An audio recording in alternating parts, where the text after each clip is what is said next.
사회적으로 핫한 이슈를 키워드로 알아보는 핫키워드 시간입니다. 함유진 캐스터 안녕하세요. 안녕하세요. 네, 추석 연휴가 지나고 중고시장에 쏟아지는 게 있습니다. 바로 명절 연휴에 주고받은 선물 세트인데요. 중고거래 플랫폼에서 명절 선물 세트들을 정가보다 저렴하게 되파는 이른바 명절 선물 테크가 늘고 있다는데 이때 주의할 점이 있습니다. 핫키워드에서 짚어보겠습니다. 추석 선물 감사하긴 하지만요. 필요하지 않은 물건의 경우 어떻게 해야 할지 고민하게 되는 경우도 많죠. 네, 그래서 추석 명절 전후로 주요 중고품 거래 플랫폼에 이런 선물 세트들이 자주 올라오다 보니 명절 테크라는 말까지 생겨났는데요. 혼자 사는데 받은 선물이 식품일 경우 유통기한 문제로 다 소비하지 못하고 그냥 버리기보다 돈으로 바꾸는 게 낫기도 하고요. 자신에게 필요하지 않는 경우에도 필요한 이야기에 더 저렴하게 간다면 좋은 일이겠죠. 그런데 이럴 때 주의할 상품이 있습니다. 보통 건강식품으로 많이 올라오는 홍삼입니다. 명절에 건강식품 선물할 때 무난해서 많이 선택하는 게 홍삼인데요. 홍삼 선물 중고거래는 왜 주의가 필요한 건가요?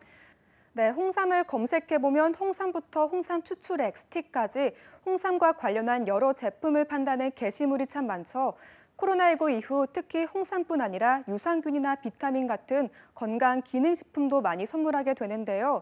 문제는 식품들은 모두 온라인 거래가 금지된 품목들이란 겁니다. 건강기능식품은 온라인 중고거래가 불법인 거군요. 네, 건강기능식품법 제6조에 따르면요. 건강기능식품은 등록된 건강기능식품 판매업자만 온라인에서 판매할 수 있습니다. 이를 어길 시 5년 이하의 징역이나 5천만 원 이하의 벌금에 처할 수 있는데요.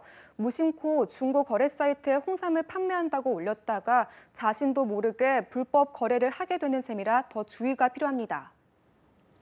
건강기능식품의 개인 간 거래를 이렇게 엄격하게 금지한 이유는 뭔가요? 네, 해당 제품에 대한 표시 광고 문제 때문입니다. 허가받지 않은 판매자가 식품의 기능을 허위로 기재해 판매할 경우 소비자가 잘못된 정보로 인해 피해를 볼 수 있기 때문인데요.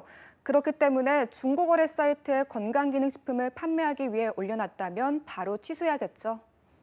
아마 중고거래 금지 품목에 이런 건강기능식품이 포함된다는 사실 처음 알게 된 분들 많을 것 같은데요. 혹시 이외에도 중고거래 금지 품목이 있다면 어떤 게 있을까요? 네, 다음 보기 중 온라인 중고거래가 불가능한 품목을 모두 고른다면 무엇이 있을까요? 첫 번째는 반려견 심장사상충 예방약, 두 번째 종량제 봉투, 세 번째는 도수가 있는 안경과 콘택트 렌즈, 답을 고른다면요? 첫 번째 반려견 심장사상충 예방약은 조금 전 홍삼처럼 건강 관련 의약품이니 금지 품목이 아닐까요?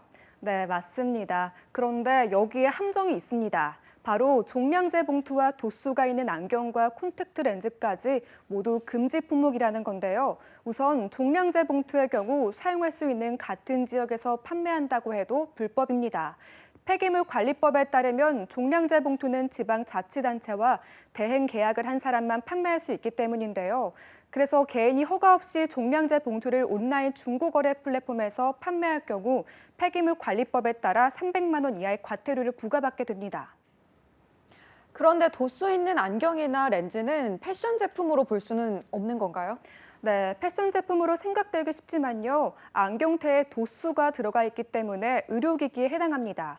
콘택트 렌즈의 경우도 도수가 없더라도 의료기기에 들어가고요. 이와 세트 상품이라 할 수 있는 인공 눈물이나 세척액 역시 마찬가지로 중고거래가 불가능합니다. 이 외에도 화장품을 사면서 생긴 화장품 샘플도 금지 상품이고요. 네, 중고거래로 필요 없는 추석 선물을 판매할 수 있고 구매자는 온라인 최저가보다 저렴하게 구매할 수 있어서 서로 이득이긴 하지만요. 온라인 거래가 금지된 품목들은 아닌지 한 번 더 확인이 필요합니다. 지금까지 핫키워드 함예진 캐스터였습니다. 고맙습니다.